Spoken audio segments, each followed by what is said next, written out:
Meditative wings में आप सभी को मेरा नमस्कार है। कैसे हैं आप? आज हम आपके समक्ष लाए हैं अध्यात्म तत्व का नया अध्याय, salvation is the knowing of प्राण एंड मन। आइए हम अपने साधना के अनुभव को आपके साथ शेयर करते हैं। यह प्राण और मन जो आपके शरीर में है और मेरा शरीर में है और सब जगह है आपका, यह विश्व ब्रह्मांड में यह विश्व ब्रह्मांड में प्राण से ही यही सभी दृश्य जगत उत्पन्न हुआ है और मन द्वारा संचालित है। हर एक एक्टिविटी जितना संचालन होता है मन द्वारा, अब प्राण द्वारा ही उसकी उत्पत्ति हुई। सारा दृश्य जगत ब्रह्मांड जितने देखते हैं आप सूर्य, चंद्र, ग्रह, नक्षत्र, पंच महाभूत, क्षितिजल, पावक, गगन, समीरा, सभी दृश्य जगत, पंच महाभूत उसी प्राण से ही उत्पन्न हुआ है। प्राण यौगिक भाषा में इसको प्राण कहा जाता है और बोलचाल की भाषा में उसको हम सांस कहते हैं, आती जाती सांस। और मन जो है वह चंचल प्राण से ही उनकी उत्पत्ति है। इसी का खेला आपका विश्व ब्रह्मांड में ग्रह, नक्षत्र, सूर्य, चंद्र, पृथ्वी सब में है आपका। अगर आप इसको जान लेते हैं तो समझिए आपका जानना ही ज्ञान, उसका मन और प्राण, सांस और माइंड को जानना ही सल्वेशन, निर्वाण की अवस्था है, आवागमन से मुक्ति की अवस्था है, संसार चक्र से परे जाने की अवस्था है। ये कैसा अद्भुत लगता है आपको। मैंने अपने शुरू में वीडियो में कहा क्रिया योग कीजिए, सांस की साधना कीजिए, गगन की साधना कीजिए, मन की साधना कीजिए। अभी मैं कह रहा हूं सबको छोड़ दीजिए और सीधे आपके में जो अस्थिर है मन और प्राण उसी को देखिए। यह कैसा जो है उलटवासी है, यह कैसा उलटवासी है, अबुझ पहेली है आपको। एक जगह जैसे भगवान श्री कृष्ण ने गीता में कहा, न मैं सत्य हूं न मैं असत्य हूं। सत्य माना अच्छा, न मैं अच्छा हूं न मैं बुरा हूं, न मैं किसी का प्रिय हूं न मैं किसी का अप्रिय हूं, न मैं संतुष्ट होता हूं न मैं असंतुष्ट होता हूं। और दूसरी तरफ जो है गीता में भगवान श्री कृष्ण कहते हैं, मैं सत्य भी हूं और मैं असत्य भी हूं, मैं अच्छा भी हूं बुरा भी हूं। अच्छा आदमी के लिए, संत जन के लिए मैं अच्छा हूं, मैं उनका मार्गदर्शन करता हूं, पथ प्रदर्शक हूं, और बुरे आदमी के लिए मैं उसको संहार करता हूं, बुरे आदमी को मैं नाश करता हूं। तो यह विरोधाभासी, उलटवासी भगवान ही कह सकते हैं। उसी ढंग से मैं यहाँ पर कह रहा हूँ, सब चीज को भूल जाइए और अपने शरीर में स्थित सांस और मन की खेला देखिए। अब खेला कैसे देखिएगा? तो एक विधि है आपका,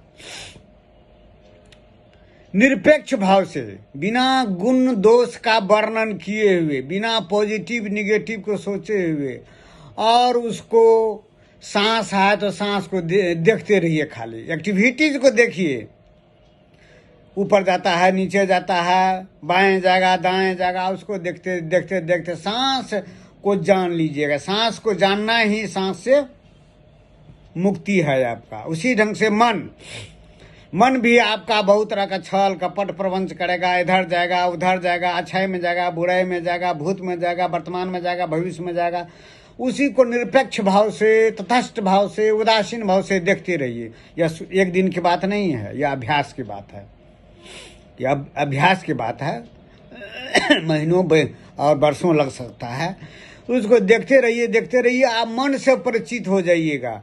अब मन से परिचित होना ही मन से मुक्ति है। अभी आपको मन ने बांध रखा है। मन आप ही से उत्पन्न है। आत्मा, आप आत्मा स्वरूप हैं, आप परमात्मा स्वरूप है, आप ही से उत्पन्न है। मन ने आपको बांध दिया है, जंजीर से बांध दिया है आपको। मेरा पिछला वीडियो देखिएगा, मैंने इसमें विस्तार से बताया है।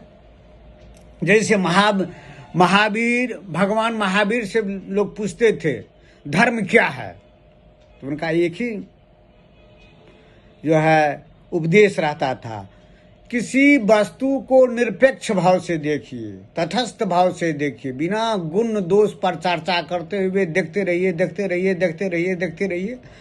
उस वस्तु का ज्ञान हो जाएगा। उस वस्तु का ज्ञान ही वस्तु का अतिक्रमण है, उसके आप पार चले जाइएगा। यही धर्म है, भगवान महावीर ने कहा। उसी ढंग से सांस को और मन को, जो आपके में अंदर में स्थित है, उसको निरपेक्ष भाव से देखते रहिए, देखते रहिए। आप सांस को भी अतिक्रमण कर जाइएगा, परे चले जाइएगा, और मन को भी अतिक्रमण। मन को जिस चीज का आप जान लेते हैं ना, उस पर मिल्कियत हो जाती है। उसका नॉलेज इज पावर। ज्ञान ही है, वह सारे भ्रम को तोड़ देता है। तो इस कलिकाल में आदमी को समय कम है।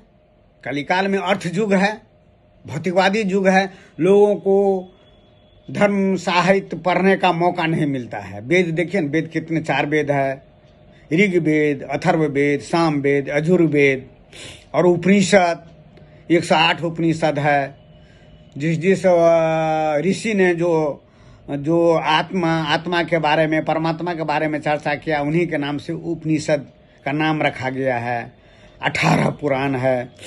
उतनों पढ़ने का वक्त नहीं मिलता है। लेकिन परमात्मा की लीला कहिए, या परमात्मा का रहस्य कहिए, या परमात्मा का मैसेज कहिए, इस मेडिटेटिव विंग्स के चैनल स्टार्ट हुआ, और उस चैनल के माध्यम से हम जुड़ गए हैं। और मैं भगवान की ही वाणी को, भगवान के ही उपदेश को आपसे हम साझा कर रहे हैं, शेयर कर रहे हैं। या वीडियो आप देखिएगा, कभी शांत भाव में स्थिर रहिए, चाहे बेड पर रहिए, अब मेरे वीडियो देखते रहिए। वो देखने से ही है जो आपको सारा चीज वस्तु स्थिति का ज्ञान हो जाएगा। जितना आप ग्रंथ को पढ़ने में नहीं समझ पाइएगा, उसकी मैंने सही भाष्य टीका बता करके मैंने अपनी साधना के अनुभव को आपसे शेयर किया है। तो यह श्रेय जो मेडिटेटिव विंग्स के फाउंडर, संस्थापक आदित्य कुमार को जाता है, जिनके सहयोग से, जिनके कारण जो है मैं आपसे मुखातिब हुआ, और यह मेरा ज्ञान उपदेश इस चैनल के माध्यम से आप तक पहुंचा है। मैं आदित्य कुमार को मैं पुनः जो है धन्यवाद देता हूं इस चैनल को स्टार्ट करने के लिए।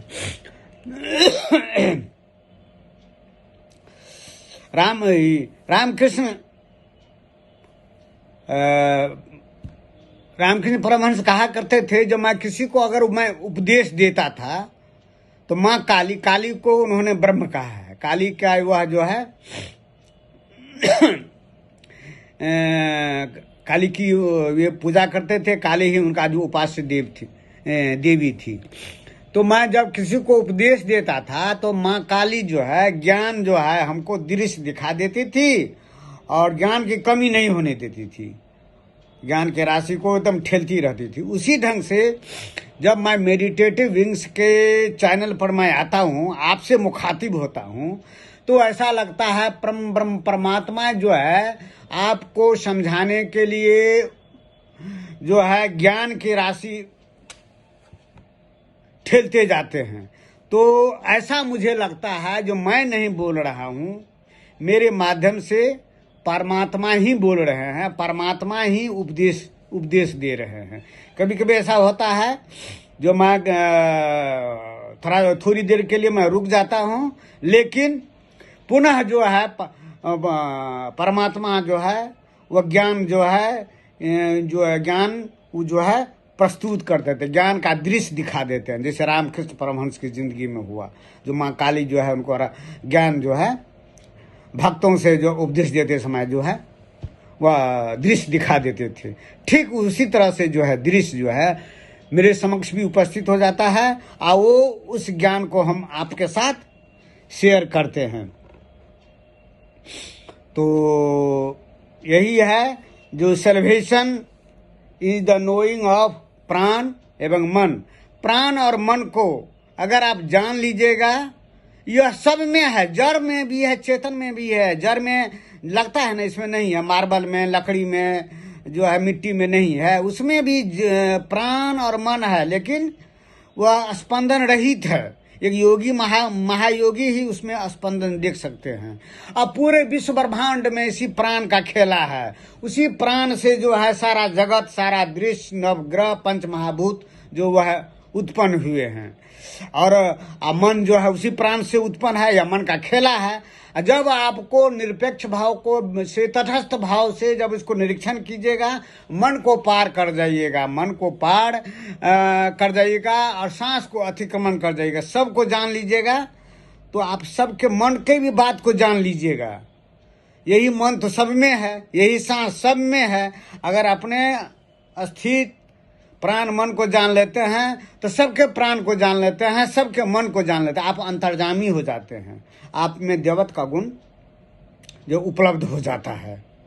यही है प्राण एवं मन का निरपेक्ष भाव से निरीक्षण करना। और तो आज इतना ही, फिर हम दूसरे दिन नए अध्याय को लेकर के आएंगे। तब तक नमस्कार, धन्यवाद।